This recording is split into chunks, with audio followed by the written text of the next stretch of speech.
This episode of Mossback is presented by the Port of Seattle. The owner of the pig says, well, you got to pay for it. And he names a price, which the American thinks is outrageous. Even, it's basically, well, I don't owe you money, but if I did, I wouldn't pay that much for the pig.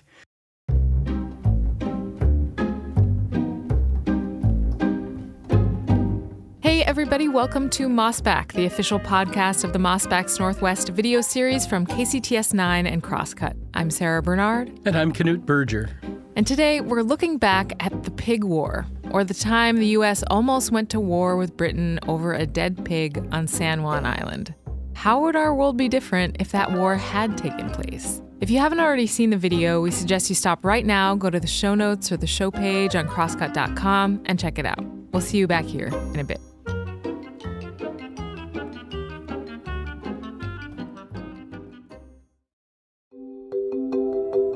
The San Juan Islands in Washington are a wooded paradise in the Salish Sea, popular with tourists, boaters, summerfolk, and orcapods. But the peaceful beauty of these islands was once broken when two nations loudly rattled their sabers. Over what, you ask? An argument over a dead pig.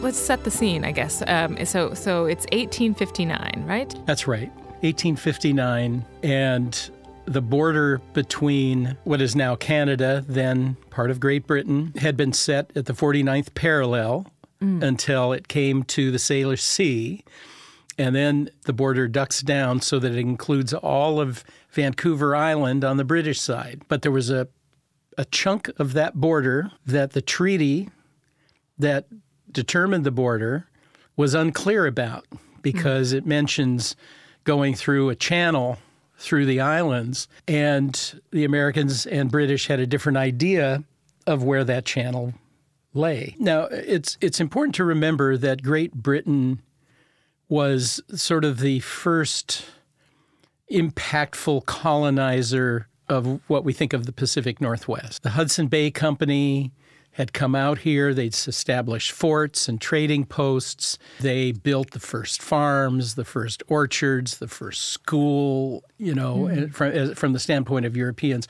Right. There were many powers that were interested in the Northwest. The Russians up in Alaska, they went down as far as Northern California, but they didn't settle. The Spanish did a lot of the early exploration, but they didn't settle either.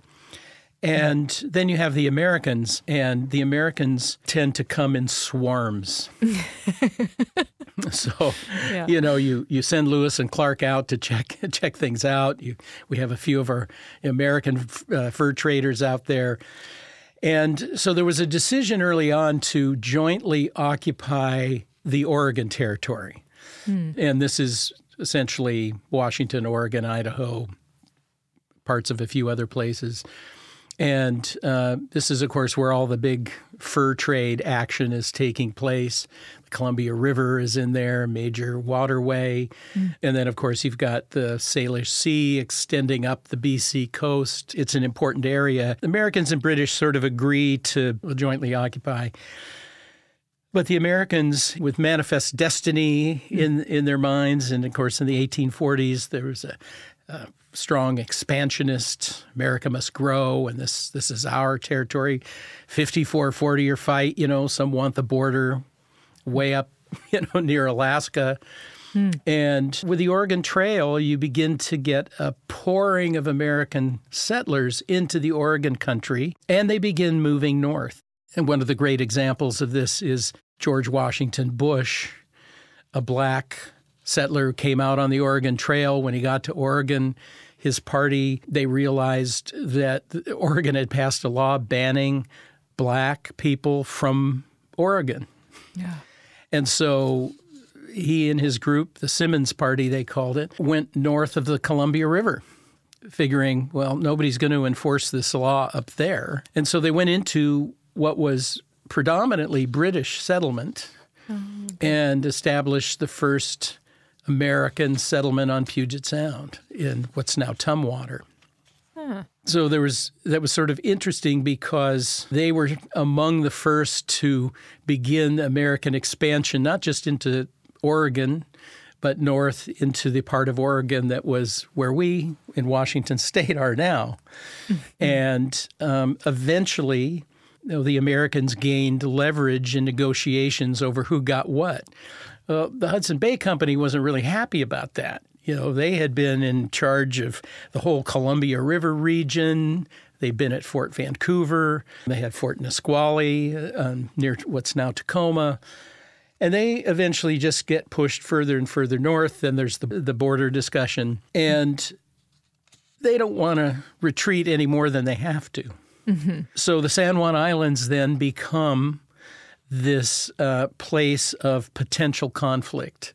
Nobody's thinking of a war. Yeah. The Hudson Bay Company has Bellevue Farm, where it's a sheep ranch, basically, on San Juan Island. In terms of the European settlers, they have kind of a firm, the most sort of established hold on San Juan Island. Mm-hmm. But Americans begin pouring in there, too, and mostly squatters, people who aren't there for homesteading because the law doesn't apply there because it's disputed territory.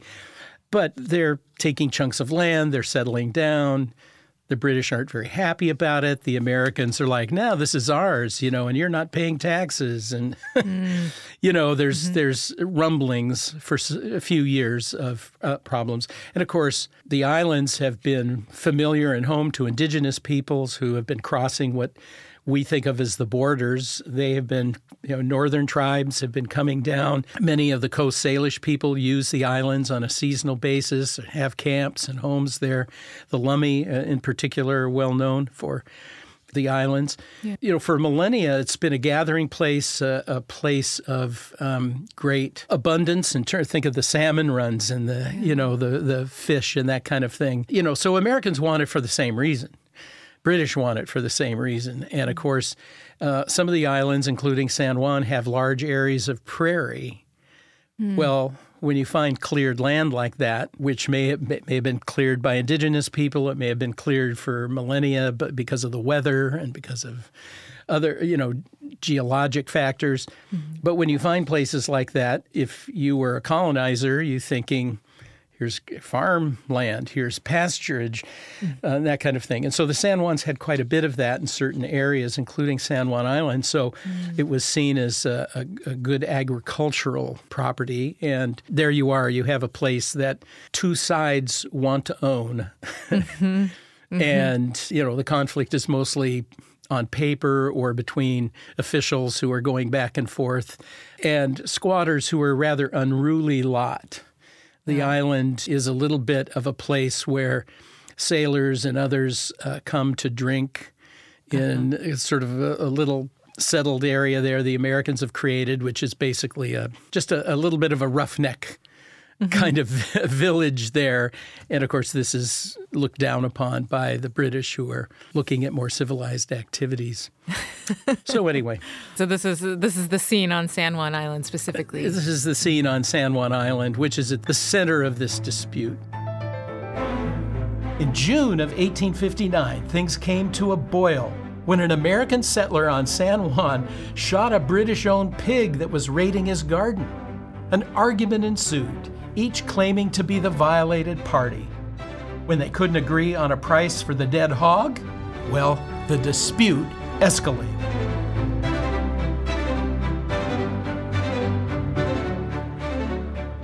And so the British on San Juan Island specifically, they have farms with some sheep and pigs? Yes, the Hudson Bay Company has a farm there, and they have barn animals, and there's a pig, a Berkshire boar that they have brought, and this boar keeps getting out of its whatever enclosure it's supposed to be in, and it's coming over to an American squatter, settler, and eating his garden.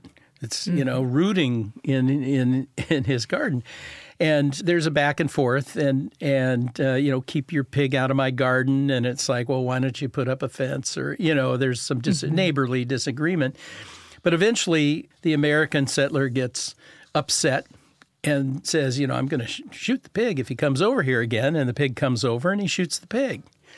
Well, the British are very upset about this dead pig and demand compensation. The owner of the pig says, well, you got to pay for it. And he names a price, which the American thinks is outrageous. Even, it's basically, well, I don't owe you money, but if I did, I wouldn't pay that much for the pig.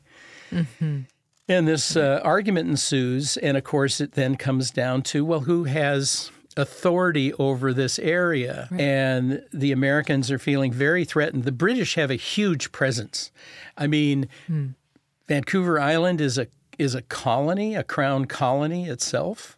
The man in charge, Sir James Douglas, is a fascinating character. He rules the colony and the Hudson Bay Company, extremely powerful, influential. The British Navy has ships, big ships nearby that have a port near Victoria. They have a lot of clout, military clout, law enforcement clout. San Juan Island is a lot closer to the seat of British authority than it is to the seat of American authority, which is rather dispersed and, could be as far away as certainly as Stillicum or even San Francisco. And so a hot-headed captain stationed in Bellingham is told to get over to San Juan Island and calm this thing down or check it out. And that is George Pickett, later famous as the Confederate leader in the Battle of Gettysburg, of Pickett's Charge by name,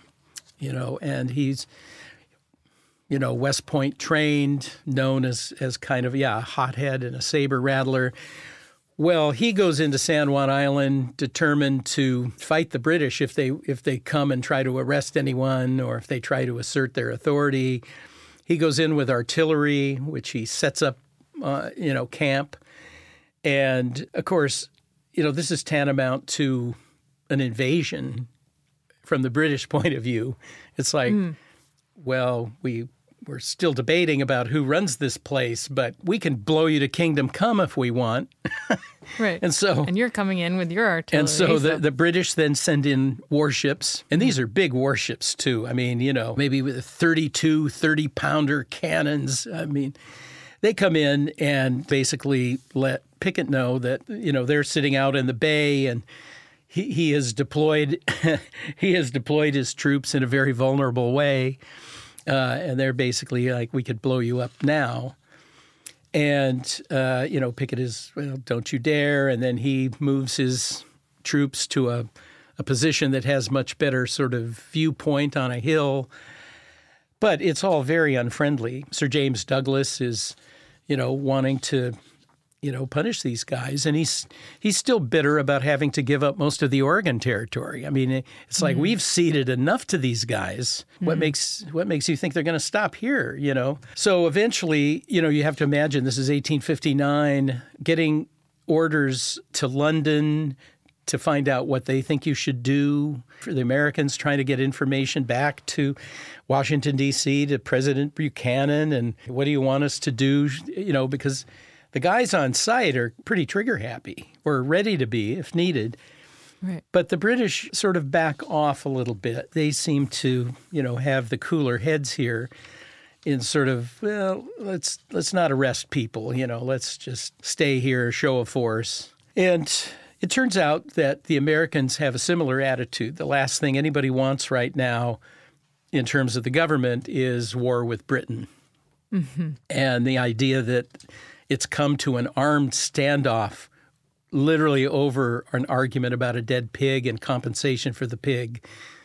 And, of course, that's symbolic of this larger issue. But cooler heads prevail. The Americans send out Winfield Scott, hero of the Mexican War, the most senior general, to negotiate basically a treaty. And so, fortunately, the war is averted in the short term or medium term because the British and Americans agree to jointly, militarily occupy the island. We're both claiming this. We're going to have a diplomatic settlement. We're going to send this to arbitration in Europe. The arbitrator is the Kaiser of Germany.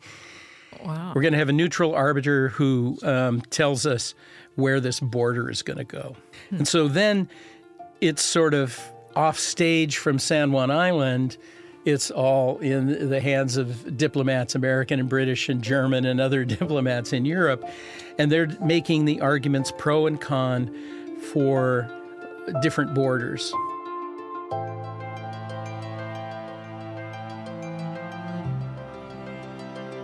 We'll be right back.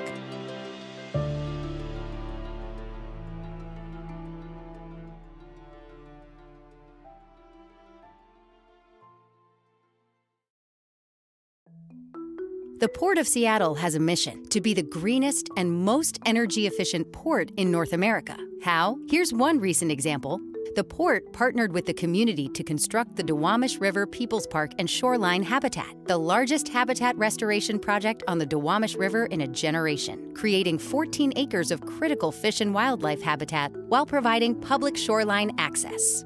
This large-scale restoration project supports recovery of the endangered southern resident orca population by significantly increasing habitat critical to abundance and health of Chinook salmon. For more on this project and the port, go to portseattle.org.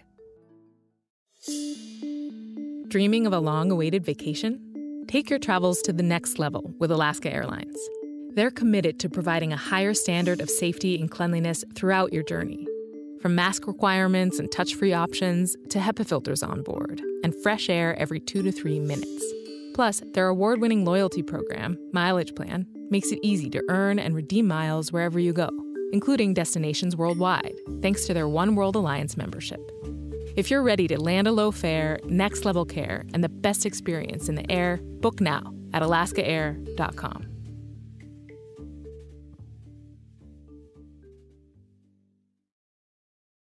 There the two warring sides sat for the next dozen years or so. They got along quite well, celebrating holidays like the 4th of July and Queen Victoria's birthday together. They built roads and tried to control a population of settlers, smugglers, and whiskey sellers.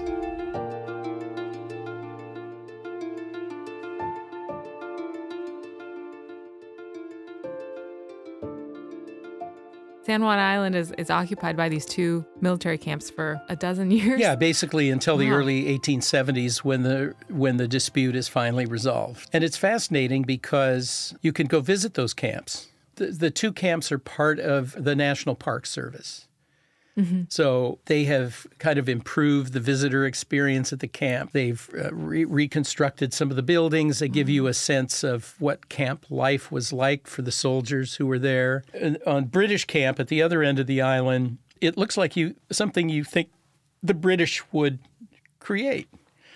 There's white picket fences, there's gardens, the kind of, formal gardens, not just growing food gardens, but formal gardens. Yeah. There was, the officers' residence. There's a blockhouse, which is there. You can see barrack-like buildings.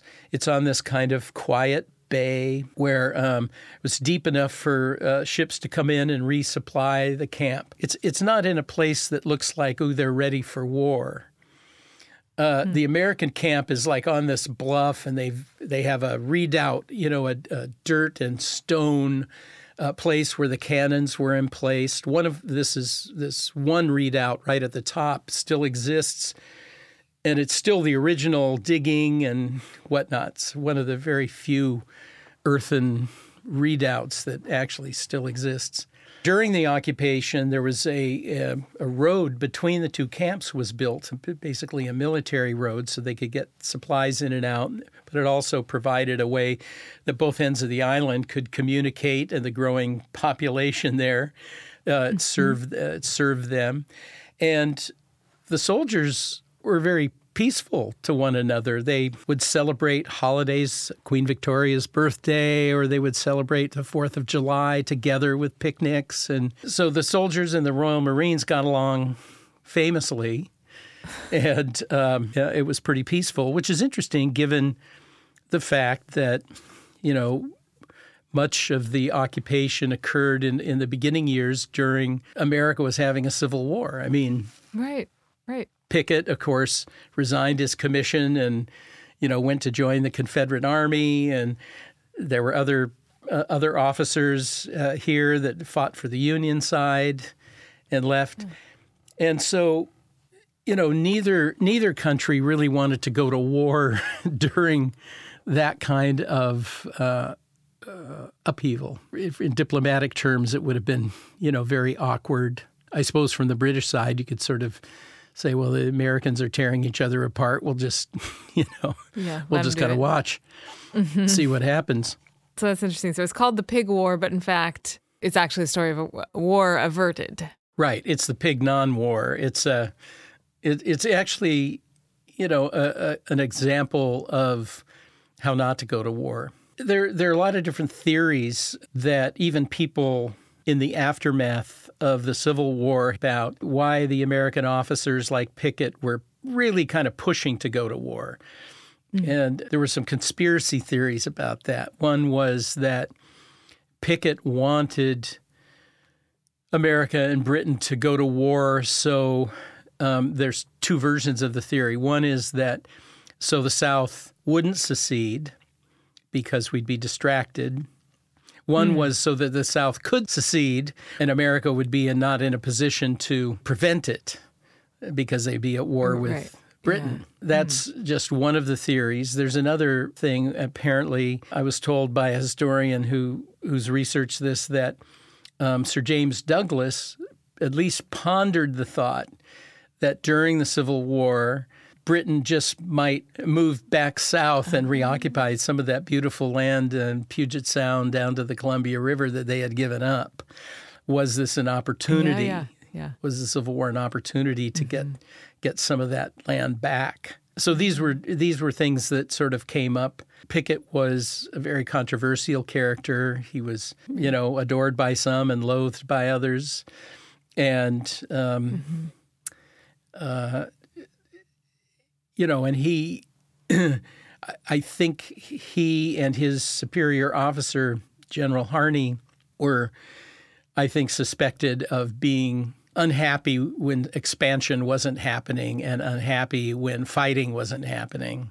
But I think both of them, in terms of how the American government viewed them, I think there was some sense that they had gone too far to have pushed it to the point where not only the big military guns, but the big diplomatic guns had to come in and try to solve a problem that shouldn't have ever gotten that big. The entire ruckus was settled in 1872 when the final arbitrator, Kaiser Wilhelm I of Germany, decided the American border claim was the right one. Despite an American win, the spirit of mutual respect lives on. The National Park Service is in charge of 2 historic pig war sites located at either end of the island. Every day, the American and British flags are still raised over the respective old military camps where the war they were sent to fight was so wisely avoided.